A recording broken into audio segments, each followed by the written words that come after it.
Porém, o tipo de anticristo hoje atual, ele trata a respeito dessa questão que muitos se confundem, que é a chamada escatologia especulativa. Como o pastor Daniel bem disse, alguns vão dizer que é Macron, outros vão dizer que é o Joe Biden, outros vão dizer que é Donald Trump, outros até disseram que era Bolsonaro.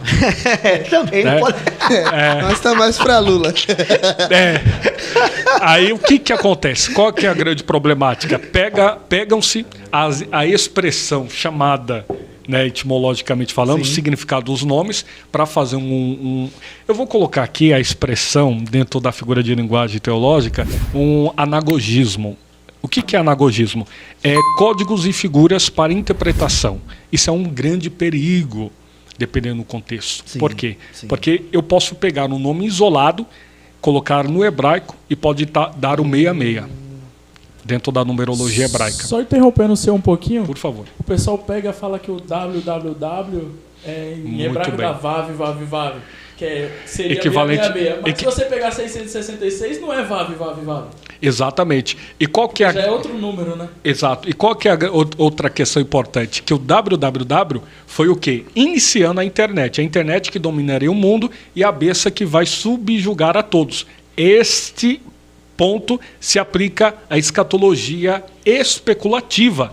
Outra questão também muito interessante é o quê? O chamado Pix. Ao contrário, alguém vai dizer que é chip. Quem falou isso, infelizmente, é um analfabeto, porque é chip com X, né? Então é bem complicado, ao contrário. Você entendeu? Entendeu? Repete aí que eu tava... Repete aí, Aleph, por favor. Vamos falar que o Pix é o chip. Mas chip com X é bem complicada embaçado. a situação. Então, eu tenho por certo que o anticristo, naturalmente, o termo anticristo, é importante também dizer isso, que não é um nome próprio, mas é um título daquilo que ele será. A expressão anti significa contra ou no lugar de, conforme o texto 2 Tessalonicenses capítulo 2, versículo 4, e fala a respeito da manifestação do anticristo, que é um título que não existe no Antigo Testamento.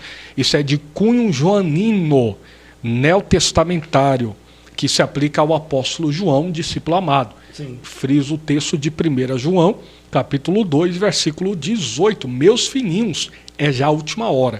João fala isso há mais de 2000 anos atrás. Né? Imagine só. É já a última hora. E se aproxima o anticristo. Olha que expressão interessante. Se aproxima. Então, conforme o desenrolar da humanidade, vai se aproximando o que nós chamamos em grego eschatos remera, os últimos dias. Então, eu tenho por certo que não é o Emmanuel Macron, porque o anticristo ele tem poder mundial. O Emmanuel Macron não consegue conter os coletes amarelos na França. Tá, a briga tá feia, não tá? Tá feio. Então faz algumas características, pro no gancho, algumas características do anticristo. Muito bem. Boa. O anticristo... Pode falar? Fica à vontade. Você ia falar uma pergunta, desculpa. Não. Não ia Então fazer. a característica seria o que ele será, isso? Isso. Muito bem. Ele será um déspota, Certo. será um monarca, poder absoluto. E Daniel, ele vai frisar isso, será, vamos lá, monarca, ditador, genocida, déspota, perverso, filho do pecado, Meu Deus. o homem iníquo, tudo aquilo que é contrário a Jesus Cristo. Então, naturalmente, ele vai reunir os piores impérios de todos os tempos da história da humanidade em um império só, chamado Império do Anticristo. É importante que se diga a grande diferença. Daniel capítulo 7 faz alusão aos 4 animais proféticos.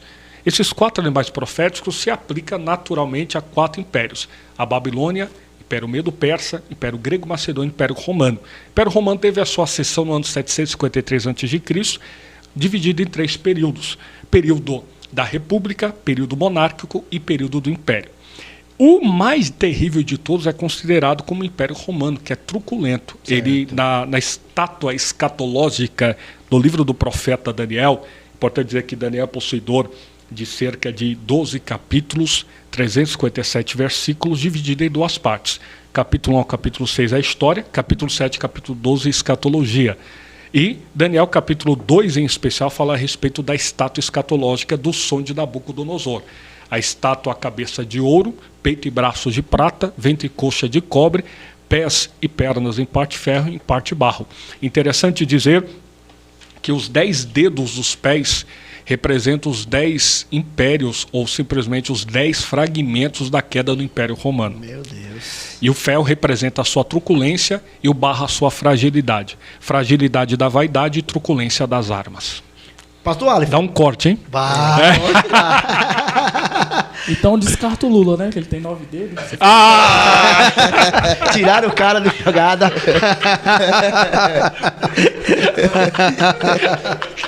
Quis tirar da jogada, deve ser petista esse menino. Esse cara aí tá suspeito, hein? Suspeito.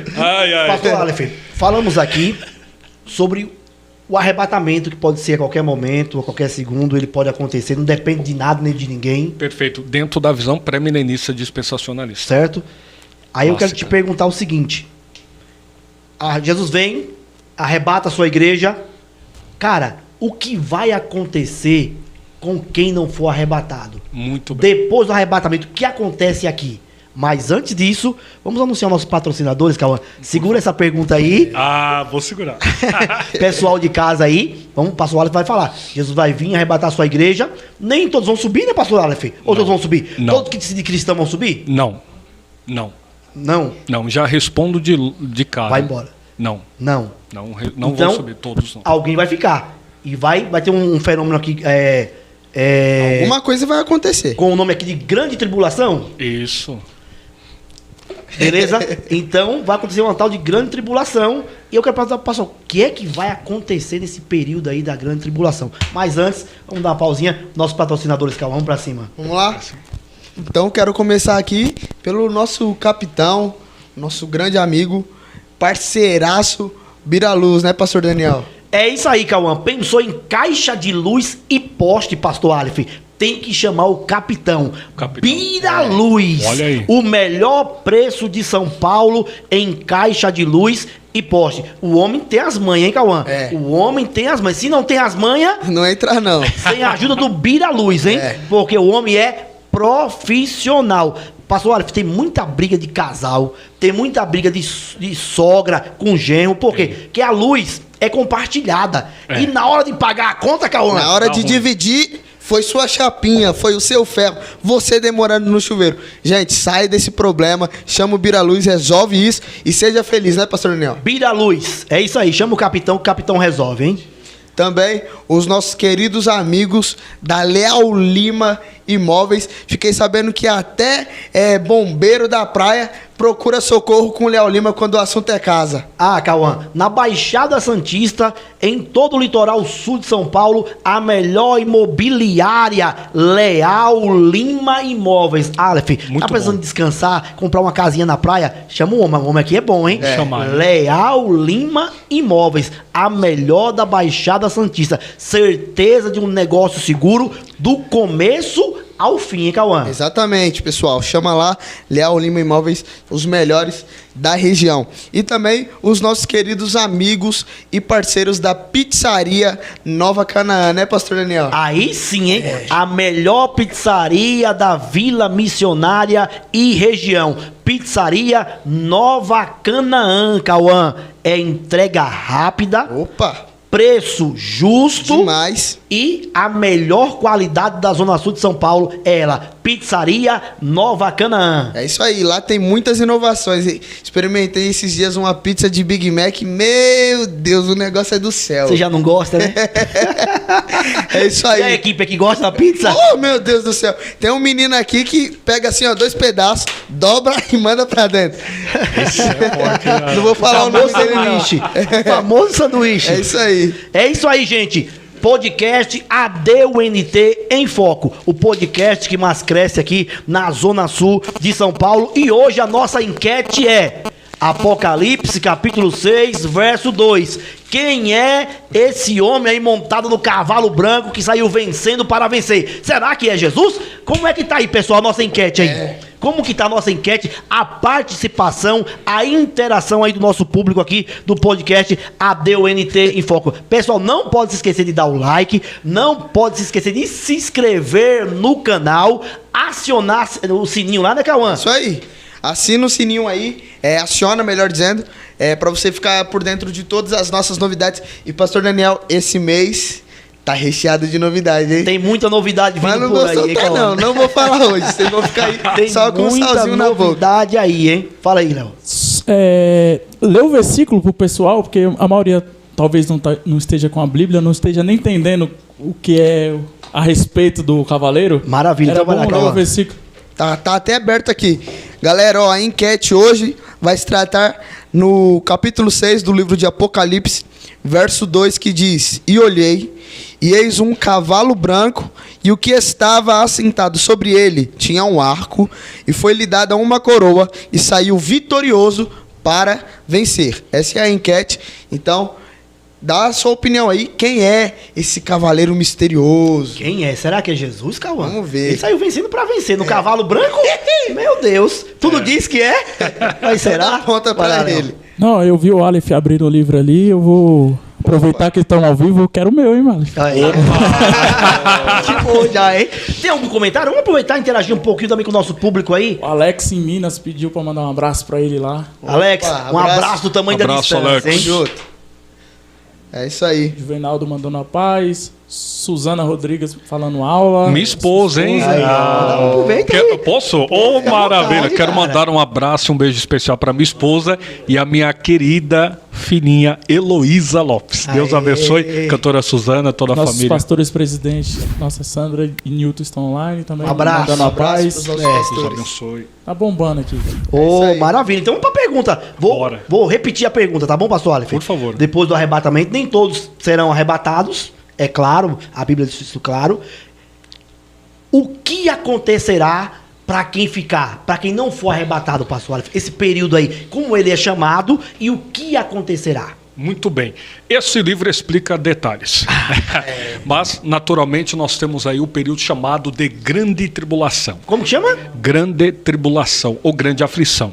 O texto de Mateus capítulo 24, versículo de número 21, Marcos capítulo 3, versículo 19 e Lucas capítulo 21, que trata a respeito do período de grande tribulação. A expressão grande tribulação em grego trata a respeito de tirips megaleo, que trata a respeito do período de aflição na humanidade. Dentro da visão pré-milenista dispensacionalista, nós podemos reportar, isso aqui é muito importante dizer, que a base naturalmente para esse período de grande tribulação reporta o período do livro do profeta Daniel. Certo. A palavra Daniel significa Deus é meu juiz, no original hebraico, que trata a respeito de Daniel capítulo 9, versículo 24 até o 29 em especial.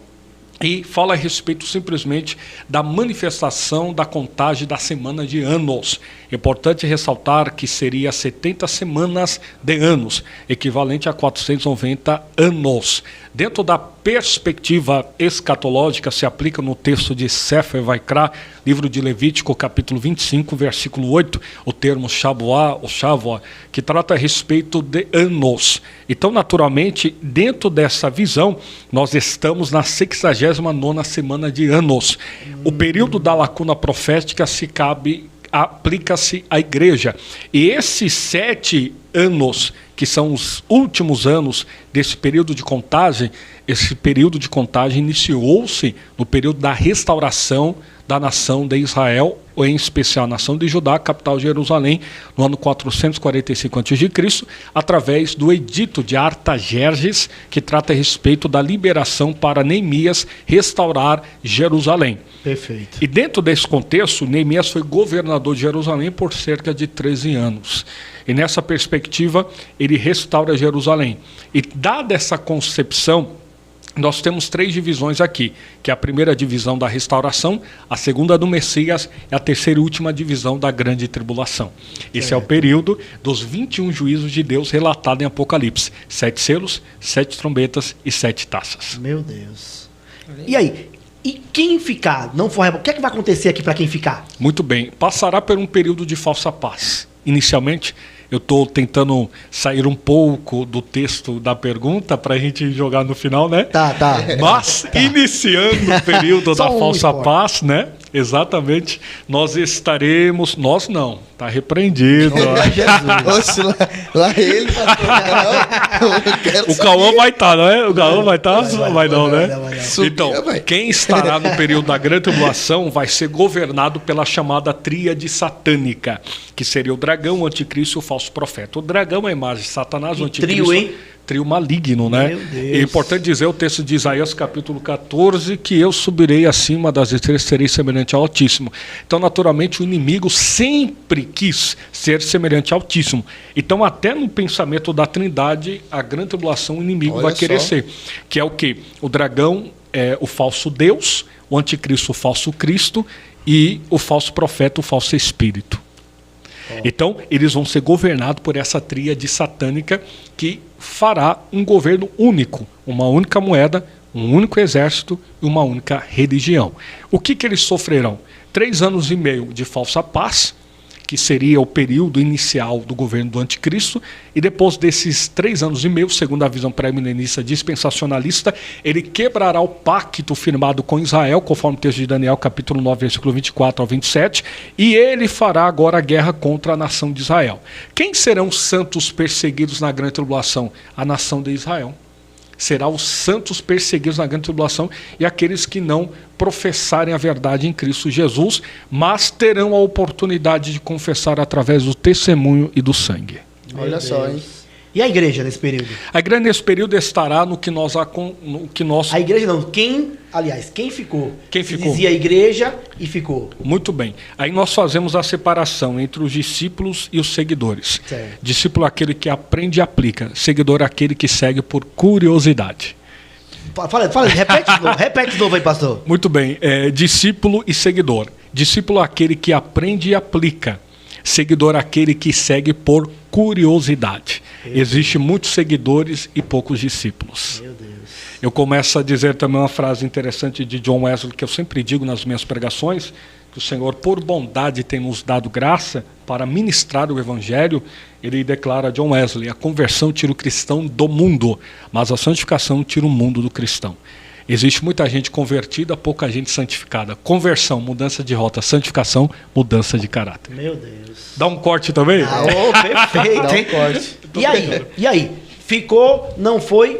Vai passar pelo período de grande tormento da humanidade, conforme o texto de Mateus 24, 21. Período este, a qual nunca houve e nunca haverá. Desde que houve criação, nunca houve e depois nunca haverá. Ou seja, haverá um grande período de convulsão social e mundial. Aproveitando o gancho aí, tem alguém que fala, mas se eu não for no arrebatamento, quando eu ficar na grande tribulação, aí eu vou.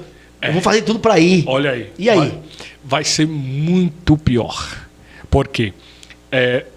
Podemos fazer a pergunta, haverá salvação na grande tribulação? Tá aqui, ó.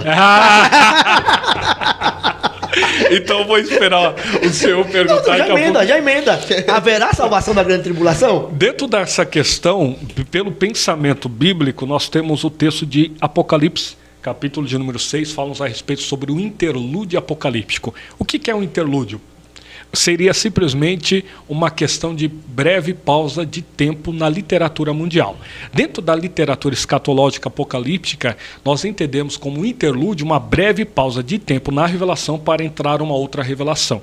Então João ele vai tecendo comentários a respeito dos 7 selos. Chega um período em que ele para e vê outra visão. Uma multidão de 144 mil assinalados, depois nós podemos falar que tá aqui, viu? E segundo, eu já tô, né, misericórdia. Eu olho que eu nem li o script, né? Eu nem passou nele.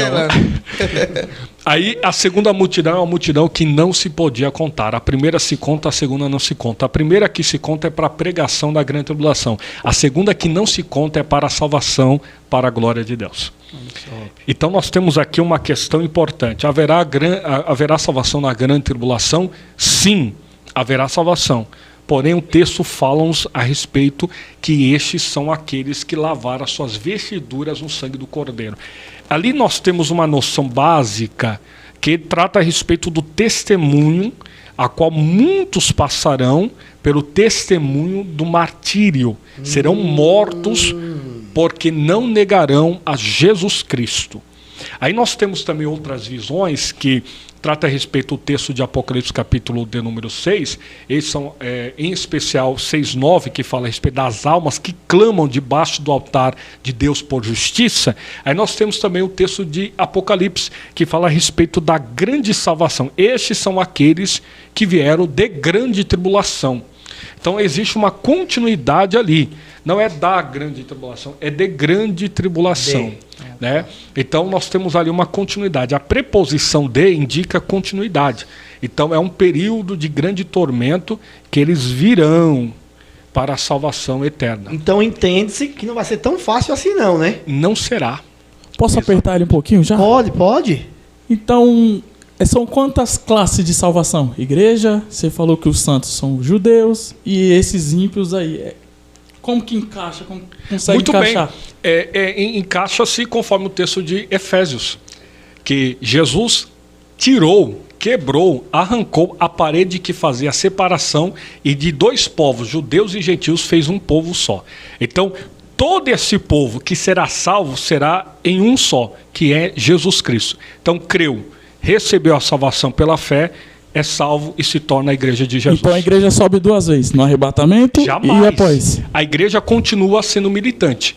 Dentro do contexto bíblico, o arrebatamento da igreja, o primeiro, nós podemos colocar assim, primeiro no sentido da primeira questão do termo arrebatamento, trata a respeito disso. Arrancar. É a salvação que Jesus promove, tirando o corpo do indivíduo para um corpo fatídico ao pecado, para um corpo de glória. Agora, na grande tribulação, haverá salvação da alma. Então, o corpo em si, sem sombras de dúvidas, vai sofrer a transformação naquele grande dia. Porém, é importante dizer que no arrebatamento ou na grande tribulação, excelente pergunta, viu? Boa. A igreja continua uma só. Porque a igreja, ela não para no arrebatamento. Mas aí, Porque o plano da salvação dando para entender, é antes e depois do arrebatamento. dando para entender que a igreja é a noiva, como que a noiva se parte em duas? É isso que não dá para entender. Porque a noiva se partiu em duas. Muito bem. Aonde que a noiva se apresenta na Bíblia? A noiva? Vou te responder com outra pergunta. Aonde que a noiva se apresenta na Bíblia? Aí eu vou fazer que nem o entrevistado. O entrevistado já é o senhor. Quem não tem as mães Não entra. Porque fala da noiva, em Apocalipse, se eu não me engano, em 19, já fala da esposa. Já mudou. Muito bem. A noiva do Cordeiro, Apocalipse 21, 22. A esposa do Cordeiro trata a respeito disso.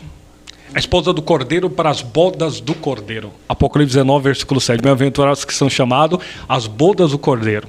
A ceia das bodas do Cordeiro. E durante essa tribulação de 7 anos, 3 anos e meio, mais 3 anos e meio, a igreja estaria onde?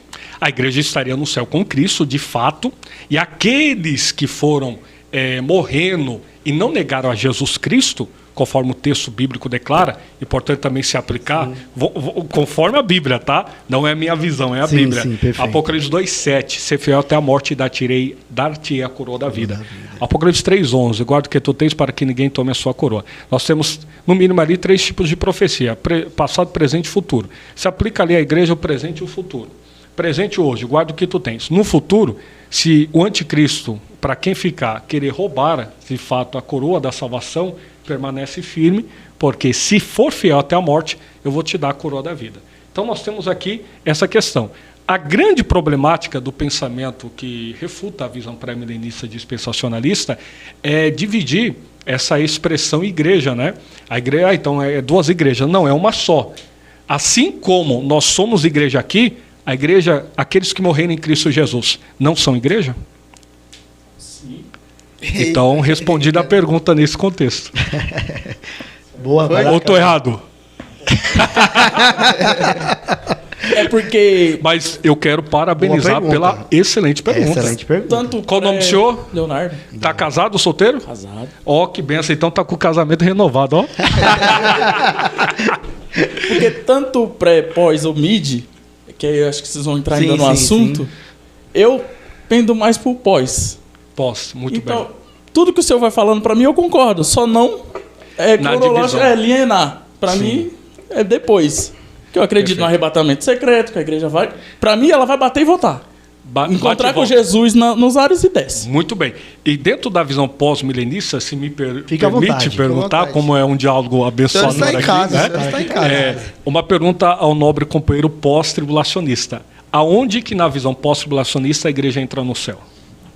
Onde que ela entra? Isso. Porque Se ela Jesus bate e falou, volta. aonde eu estiver, estarás vós. Sim, Se mas ele estiver no céu, a gente vai estar no céu. Você Se acabou- ele estiver na terra, não vai estar na terra. você acabou de falar que a igreja bate e sobe. Aonde a igreja entra no céu? Onde ela entra? Isso. Conforme Então, o texto. onde De João Jesus capítulo estiver. Porque 14. o versículo fala que a gente vai encontrar com ele nas nuvens e ele descerá com alarido, com voz de arcanjo. Isso aí tudo é barulho. Volume, todo mundo vai ver. Ele vai voltar. Ou é 3 vindas, 2 vindas, quantas vindas é? Perfeito. Conforme o texto, vou repetir. João capítulo 14. E o que que acontece? Eu vou preparar mansões para onde eu estiver, vós estiverdes também. Então é importante dizer que essas mansões aplicadas ali, no contexto bíblico, é nas nuvens ou no céu de glória? Ali é o encontro. Para mim é o encontro. Não, Eles o estão indo texto se declara encontrar. mansões. E aonde é isso? A mansão? É. Aí já é muito comigo. Muito bem. Então é com você. Então é com você. Porque pra mim, Jesus vai descer e vai governar as nações. Até então, entra até no tema aqui da enquete lá, se Jesus Muito é o... bem. Quem é o cavaleiro, porque... Aí eu vou deixar pra mais pra frente, senão já... Porque Jesus vai vir, vai governar aqui durante os 1000 anos e a igreja vai estar aqui. Regendo as nações também, a igreja. Muito bem, essa é a visão milenista, né? Mas a pergunta que eu faço é, conforme o texto de Apocalipse, 1 Tessalonicenses 4,16 também, e Apocalipse capítulo de número 3, 10, Romanos capítulo 5, versículo 9, 1 Tessalonicenses capítulo 2, versículo 4 e 8, e também Filipenses capítulo 3, versículo 20 e 21, dentro da visão pós-milenista, e com muito respeito eu digo isso, nenhum erudito da visão pós-milenista coloca a igreja no céu. Porém, a promessa de Jesus é que a igreja passará o período no céu. É importante dizer isso. Passará. Passará. Ela não vai viver eternamente lá no céu. Porém, o período do estado perfeito eterno de glória na terra, que a terra passará por uma transformação significativa, toda a sua topografia, haverá uma grande transformação. Em Apocalipse capítulo 21, capítulo 21 e capítulo 22 fala a respeito dessa transformação. Porém, dentro da visão pós-milenista, ela não cabe, a igreja não vai para o céu, de fato, entrar no céu de glória, o chamado eporâneos, né? Temos 3, né? Oranos, mesorâneos e eporâneos. O eporâneos é o céu da glória inacessível do Deus vivo. Esse bate e volta, como o irmão bem disse agora há pouco, ele se aplica à igreja segundo a sua visão. Porém, a mesma igreja que é arrebatada é a mesma igreja que é glorificada. Então, nós temos aqui uma grande questão importante a se dizer, que a igreja será arrebatada para um fim específico, participar do céu de glória, e depois, na visão pré-milenista dispensacionalista, arrebatamento, tribunal de Cristo, bodas do Cordeiro, batalha do Armagedon, a igreja desce com Cristo, inaugura o reino milenial. Satanás é preso, e no período final do reino milenar, Satanás é solto para a chamada batalha de Gog e Magog, que não se deve confundir-se com a batalha de Ezequiel, capítulo 38, Gog e Magog, que é o início do período tribulacional. Gog e Magog ali é o símbolo das nações, provando ao ser humano que até em Jesus Cristo, estando com seu corpo de glória na terra, visível ao ser humano, o ser humano é fadado à sua própria escolha do seu pecado individual. Só mais uma e Fica à vontade. aí vocês podem continuar. Fica à vontade. Apertou, hein? Apertou, Em 1 Coríntios 15:52, que ali diz que no abrir e fechar de olhos, no som da última trombeta. Se ali é a última trombeta, tem quantas trombetas? Ante. Na Almeida Ferreira, King James é a última. Ante a última trombeta, né? Então nós temos aqui uma questão interessante no grego, né? Aí nós vamos do contexto grego, né? Sim. Aplicado ali simplesmente dentro do meso tribulacionista, os mesos tribulacionistas se aplica isso. A visão ali de 1 Coríntios capítulo 15, versículo 52. Porém, nós acreditamos que a trombeta, no Antigo Testamento, servia para duas coisas: anunciar guerra ou festa. Então, ante a última trombeta, é o anunciamento da festa da igreja, e não da destruição da igreja. E outra pergunta dentro desse contexto. Apocalipse capítulo de número 9, se eu não me engano, declara que naquele grande dia do período do juízo divino tribulacional, aqueles reis, tribunos, estarão nas rochas, nas cavernas, gritando: esconda-nos da ira daquele que está sentado no trono e da ira do Cordeiro. Então a ira aqui se aplica à igreja, que é a noiva, que vai provar a ira, ou não? Aqui fica uma pergunta. Porque a ira de Deus foi derramada em Jesus Cristo, conforme o texto de Romanos capítulo 5, versículo 9, e 1 Tessalonicenses capítulo 1, versículo 10, que Deus não nos destinou a ira futura, mas a glória eterna. Sim. Então, dentro dessa concepção, nós entendemos que a ira do Cordeiro de Deus, a ira do noivo, não vem sobre a noiva, mas sobre os inimigos da noiva. Concordo. Porque também Noé passou, o povo judeu nas 10 pragas também estava lá, tudo no mesmo cenário, só que não foram afetados. Também concordo. Muito bem, mas a visão pós-tribulacionista aplica o quê? Que a igreja vai passar pela grande tribulação e vai morrer a maioria dos cristãos no período tribulacional. Porque a Bíblia fala que foi dado o poder para ele vencer os santos. Muito bem. E esse santo se aplica ao quê? A nação de Israel dentro do período tribulacional. Porque o santo se aplica simplesmente àqueles que são separados, escolhidos. Então, é bom que se diga que Deus não deixou Israel. Né? Tem muita gente que pensa que, até esse dia um presbítero falou, Deus rejeitou Israel. Não, Deus não rejeitou Israel.